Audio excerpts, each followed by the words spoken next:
It's the Luke and the Pete Show. It is Thursday the 29th of January. How the hell did we get to the 29th of January, Lukey Moore? Just taking it a day at a time. Just taking it a day at a time, and now it's... I'm what glad kill that you makes you stronger. It seems to be getting a little bit lighter in the evening. I noticed this. Like I actually noticed this the other that. day. I was having a particularly, shall we say, challenging morning with the 2-year-old tyrant that is my son. Yep. Just the unpredictability of it was becoming wearing. And anyway, we finally got him out of the house, and I got him. My routine in the morning is to walk him to nursery, and I jump on a Limey Bee, as regular listeners to this show will know, and head into the office.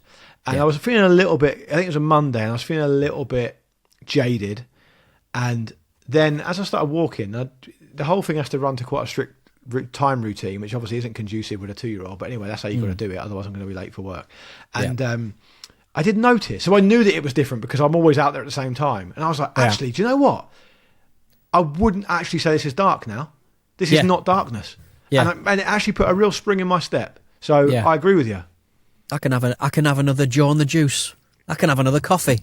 It's still light outside. Do you know what I've started doing? I've started taking on board the big apple porridge that the Pret have started doing.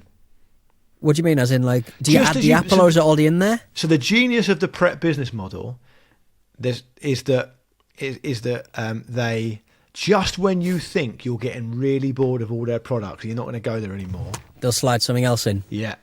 Just when you think you're out, I drag you back in. They'll bring you back in with the mushroom risotto. It's basically, or the chicken...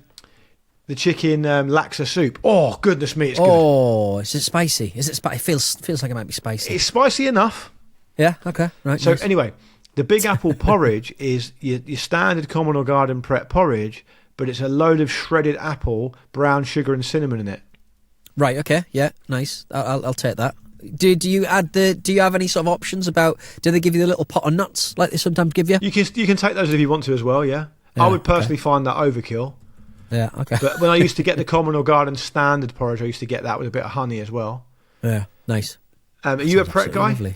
I'm a big Pret guy. I've just got to steer clear of the meatball subs, the meatball wraps. I mean, I can't be eating meatballs all day, can I? That's no way to live your life, is it? That, if you don't mind me saying, at the risk of sounding rude, that is the tip of the iceberg. As far as I'm concerned. I've been all right. The only thing that's killing me at the moment in time is that I'm trying to eat all of the things that we still got over from Christmas, like stuff with like brandy butter on and stuff. I keep finding like mystery cheeses that I didn't know existed. So I'm still. That is the most delicious type of cheese. I know, right? And I've still got maybe a quarter of my Christmas cake to see off. So it's a real bind. Pleasing, it's a real issue. Yeah, I guess so. But you can't be eating Christmas cake all the time. I've got half a box of shortbread still in the cupboard. Really now? Okay. Yeah. I always get a big Marks and Spencer's shortbread box given to me by my mother for Christmas. Sarah's dad is a big shortbread fan, and I am constantly buying shortbread and losing it. I don't know where it's going. Somebody keeps sneaking into my house, stealing my shortbread. How is Frank Champion doing? He's all right. He's on good form. He's he was round 2 days ago. I think he's positive about the uptick in form. Not form. Let's not over egg it. The uptick in performances of West Ham. He was this week. He found near his bins down the side of his house a big sleeping bag. What? A big sleeping bag. Lift up the big sleeping bag. 3 empty cans of lager. Someone's been having a little sleep next to his house. Would that freak you out? In the garden? Not in the garden, to the side of his... He's got like a little I guess, sort of garagey bit. And in front of the garage, there's someone's been having a little snooze and a few cans. It's a bit sad. I hope that person's okay. Well, they've got enough money for 3 cans of Stella. God knows where the 4th went. Be honest. I know, I said, Frank, how long did it take you to sort of, take the notion out of your mind that it was me? He gave a knowing giggle, but not really the answer I was looking for. So he was. Do you think that was one of his first thoughts? Yeah, my daughter's kicked him out. Yeah, I mean, it must have gone through his mind. It must have gone through his mind. I almost guarantee. Yeah, completely agree. But cry for help. If there were cans of Tisky, I'm sure he'd be on the phone to Sarah immediately. But and there's no way you're sticking with to 3. I know, yeah. 3 seems 3. I mean, 2's a good amount. 3 for warmth. 4th, God knows where the 4th went. But yeah, free cans. And 5's the Golden Eagle. And 5's the Golden Eagle. There's a lot of content online, which is what is the perfect number of beers, and for me, it's 2. I think it's 2. If I can go, the best situation for me would be. Can you stop at 2 though? Yeah, I can. Yeah, right. 2, can you do anything after 2 though? Well, I was going to say, if I give you the context, the situation for me to make 2 a perfect amount of beers would be, I've done a good amount of work that I'm happy about, and it feels like an achievement. On the way home, I, on my own, have 2 beers propped up at the bar at the local. Yeah. And then I know that I've got no responsibility when I get home and there's like a football match on or something, and I can get a takeaway or something like that. Okay. Right. I don't need to keep drinking after that. I don't need to have beers when I get home or anything like that. No. Like the other night when I went out for a curry the other night, and I met some mates in the pub beforehand, and I had 2 beers before the curry, but then I had just soft drinks at the curry house. And it was perfect. I don't really know how people smash a load of lagers while they're having curry, because it's so bloating. Yeah, but if you have a hot curry, that's the thing that sort of cools, attempts to cool you down, doesn't it? I think drinking lagers with curry is the most overrated thing. You reckon? Yeah. It's pretty well established. I know it is. I'm confused by it. I'm very confused by it. What would you do? Well, I mean, I'd have a lassie on the go at the same time. I've never once had a lassie, I don't think. You've never had a lassie? You'd love it. It's delicious. It's a lovely yogurty mango drink. For me, the best drink to have with a curry is, depending on the curry, is going to be a nice, crisp, cold glass of white wine. Right. If I'm drinking alcohol, or it's just a soft drink. That's too strong though, isn't it? Because you need the coolness of the liquid. And if you start hoovering up wine to cool your mouth down, you're going to be in all kinds of trouble. You're going to be. I don't think I need to cool my mouth down now. I'm never going for like a ridiculous curry. Right, calm a man. Nah, but I like a pleasant buzz. I don't like a pleasant buzz. I don't feel like I need to just prove my masculinity by having the hottest curry possible. Do you? How do you do it in different ways? I like the blokes who go into usually younger lads go into curry places and they film themselves for TikTok. And then they always have their tops off as the camera cuts. They're having a terrible time, and then they're outside, and they've always got their tops off in the street, having to sit down and having to think about their lives, as the heat really goes to town with them. Let me broaden this out. Do you share this view that I've got? And it's a 2-pronged view, and it's that all the time when I see younger men doing something online, they seem to secretly be having not that good a time. It's like an enforced element to it. And secondly, looking back to when I was that age, I think I probably did a lot of stuff that I wasn't that into, but I just did it because my mates were doing it. Yeah, but do you not think that if TikTok and stuff was available, you'd be doing this sort of thing, and you'd be very public about it, and there'd be a huge trail of things. Like, I'm not even a big Vine star like you were. No, exactly. And Jake Paul, wouldn't it? Would you be the sort of people who was just eating Tide Pods and stuff like that? I don't think I would have gone that far. I think I've always been relatively sensible in that sense. Yeah, I think I would have. I'd be much more likely to. We used to do stuff like, tree jumping and bush jumping and stuff like that, where you could get hurt. And we used to drink booze and experiment with substances occasionally. But I would have been far too frightened to do any of that stuff online because my parents would have found out. Yeah, that's a good point, actually. Yeah. And I would never have done like I do know people who would have done things like that kid did who ate that slug and sadly died. Okay. That kind of makes me cringe a bit because I definitely had mates back in the day when we were teenagers who would do that kind of shit for a bet, for sure. He must have got so unlucky, the slug-eating guy. So unlucky. Had some kind of toxin in it, didn't it?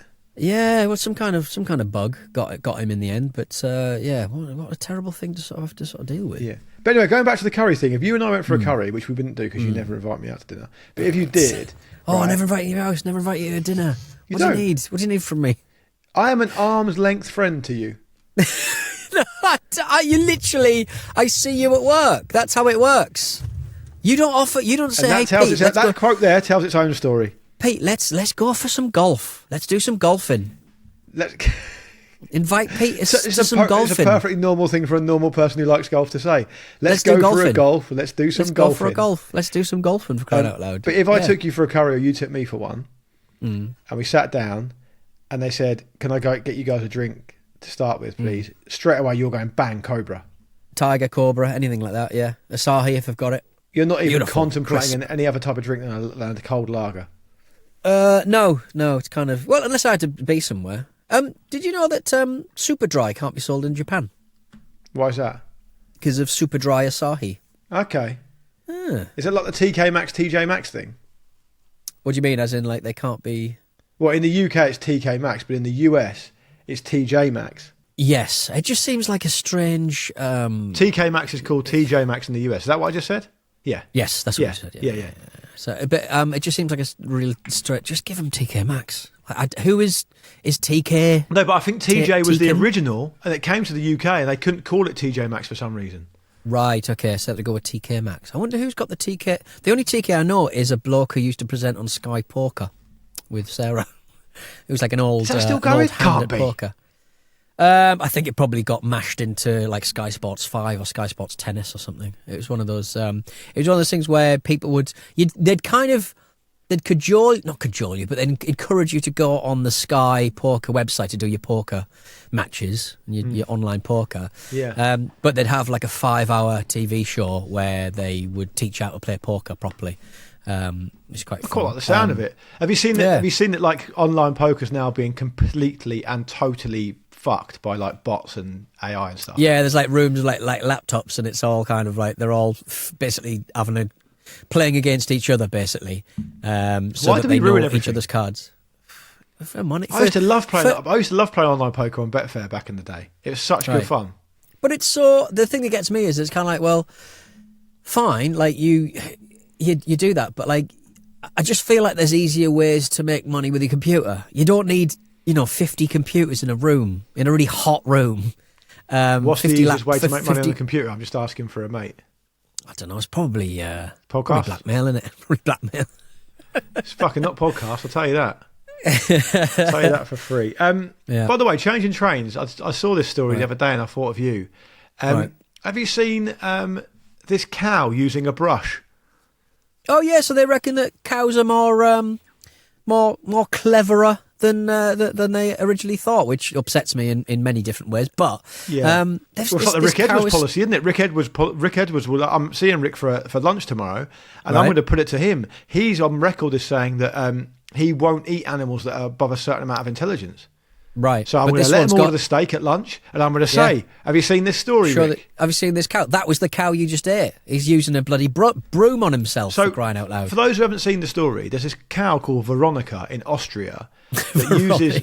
Yeah, why are you naming a cow? Like what reason can you have to name a cow? She uses sticks, rakes, and brooms to scratch herself, right? Yeah.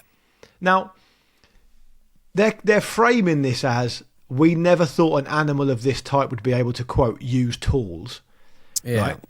And then they're comparing it to like a chimpanzee using a stick to get fruit out of a box, right? Right, yeah. Is it the same? Yeah. I mean, is it the same? I mean, I don't know. It depends on how into... Because I'm not that good at scratching myself with a broom. I'd find that quite difficult. They're calling it using a cow using a multi-purpose tool. I'm not on board with it. Because like chimpanzees, they use tools, don't they? Like chimpanzees, orangutans, all the greater apes, they use the corvid family, famously tools. very intelligent. Yeah, right. Yeah, I just think that. I mean, pound for pound, they should have enough brain power to do that because they're bloody massive, aren't they? Yeah, I think people always just thought of cows as stupid. I think when you're getting away with when a farmer or a surgeon, like a veterinarian, is getting away with drilling a hole in a cow's stomach and just allowing a little viewing window for what's going on in the stomach, and the cow just doesn't seem that bothered about it. I think that's a silly animal. And sometimes don't you have to like burp them sometimes? You got to drill a hole to let the air out, because sometimes their bodies just sort of go.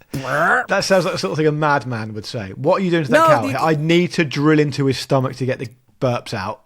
You do have to do that. You do have to drill into their stomach. Sometimes they're in so much distress because they just cannot expel the air. It's like burping a baby, but in a really extreme way. They just drill a big hole. I also think there needs to be a threshold, because I think that I think it's too easy to extrapolate. Now people are saying cows can use tools. No, a cow can use a tool. A cow can use a tool. What's the cut-off? There needs to be a load more than one for it to be a thing. But maybe this is the first time a cow has gained access to a broom. You know, I don't know why you'd need a broom near a cow. Maybe mucking out, but surely, you know, he's used a rake as well. They shouldn't have access to a broom. Yeah, have some respect. Yeah, I'm not contributing to the erasure of bovine-based feminism straight away. You're basically the bovine Andrew Tate. You absolute scumbag. His owner, Veronika's owner, Victor Vigele, says he hopes her unexpected talent will inspire people to value the natural world. Right. A cow with a brush. What's his job? Does he kill animals for money? He's just a farmer. Yeah, he's just a farmer. So he kills animals for money. Can't kill that one, milks can he? them. He can't kill that one now. He's made a rod for his own back there. He's made a broom for a cow's back there. Are you broadly on board with the American newfound obsession with the full fat milk? I mean, it's one of the more benign ideas that RFK Jr.'s come up with. I'll give him that. Apart from letting previously eradicated diseases rip through children's nurseries, and he's jumped the shark, telling people to inject fucking ill-advised stuff to combat COVID, and talking about his brainworm. Whole milk was a welcome departure, almost like a holiday from his usual shit. Well, it's a departure from his usual milk. He's obsessed with raw milk, as well, so obviously very important. Good on him. We inadvertently, of course, angered the raw milk guys, bros on YouTube, the raw milk top Gs on YouTube, by saying that raw milk is generally a bad idea. Which I read a stat where it's like the raw milk obsessives make up 98% of all US milk-based admissions, milk-based kind of, problems with milk supply. They make up 98% people who drink raw milk. I repeatedly say, and as I saw that dairy farmer on the TV say a while back, right, he was basically saying, raw milk is a bad idea. I'll tell you why. Come to my farm. It is disgusting. I've got 70 cows. It is disgusting. Yeah, I mean, like you it's just your body just can't deal with it. Also, the whole thing comes from when people used to be subsistence farmers, so they would have one or two cows, and they would use that, and that was that, right? The very idea that it's a good idea to drink raw milk is a very, very poor one, and I do live in a household with a scientist. So, I don't know why you would be able to get health insurance if you're doing that. Do you know what I mean? I imagine if I modify, they would have ducked out of that. They would have fucking made an excuse not to pay based on raw milk, like before you could blink. Do you reckon? Yeah. Okay. So, because I can't, if you modify your car, you have to inform the insurance company. If you do anything, you got, if your circumstances have changed, you have to inform your insurance company. And good God, like if you're if you're in a situation where you're hoovering up raw milk, and God knows what else you're putting into your body, probably steroids at the same time. I love it when this administration is doing such ridiculous stuff, like unprecedented, at best unhelpful shit that may well cause the entire collapse of the established Western order, and at the same time they're doing public information stuff about milk.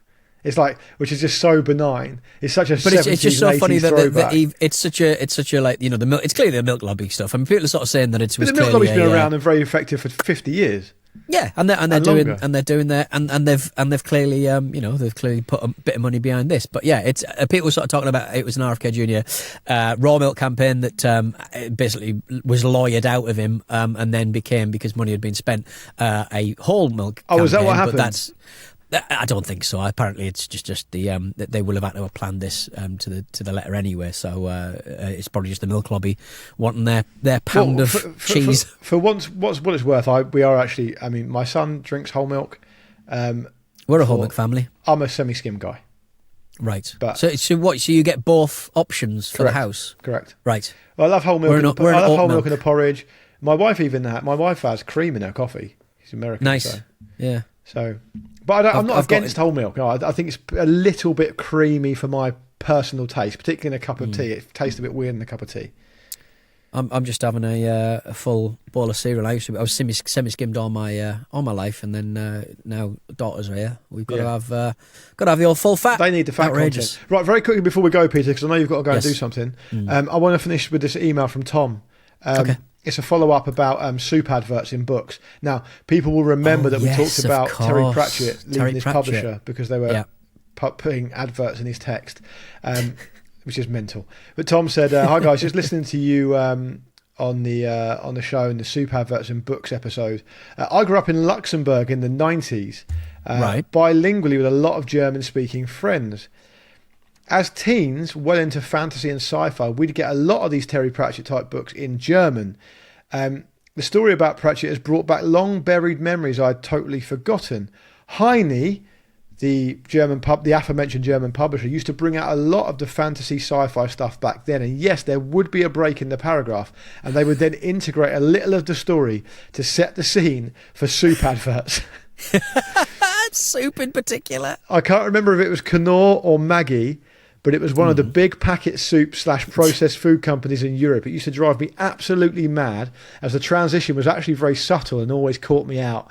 I'd find myself reading about some space dude hero cracking open a cup of soup after saving the day. I reckon it must have been a relatively short-lived campaign that got shut down by the German equivalent of Ofcom. I can't remember seeing them in the late 90s, but by that time I was back in the UK and happily spending my money in Waterstones.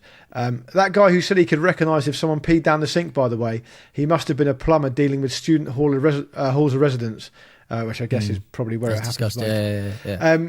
He said, "I love your show. I've been keeping up over the years after both of you became dads at the same time as me. I've sent a couple of batteries in over the years, and with all my daughter's horrible bleeping and booping toys, I'm sure to find some more. Keep up the good work. Cheers, Tom." So a listener who can actually remember soup adverts in Terry books. Pratchett soup adverts, yeah. We'll have to find like because somebody will have uploaded it online somewhere. The Terry Pratchett soup adverts. I would be so annoyed if I was the author. Did they mainly do it in foreign languages that he didn't speak? Would that probably? So it took him ages to catch up with it. Yeah, and also like why would seems like he did find out quite late on, yeah. Yeah, I don't know why soup companies in particular were, maybe they just had a personal relationship with Knorr or whatever, but why they would have why the soup people would want to be, involved. Why would they want that? Like ruining a beloved book. Yeah. I guess they felt like it was so subtle they just backed themselves. Yeah, backed themselves to weave it into the story. Well, if any of our listeners have got a book, because you're buying that book, right? It's in there forever. Yeah. It's not like a transient thing, like a TV advert or something. No. Yeah. If anyone of our listeners has personally experienced it as well, and they've got pictorial evidence, please send it in, and we will absolutely read it out. All right, Peter, take us out of here, please. We have been the Luke and Pete Show. You've been wonderful. If you want to get to the show, please do so. Get your batteries in. hello@lukeandpeteshow.com is the way to do that. We'll be back on Monday. Take care of yourselves this weekend. Look after one another, and we'll see you then. Goodbye.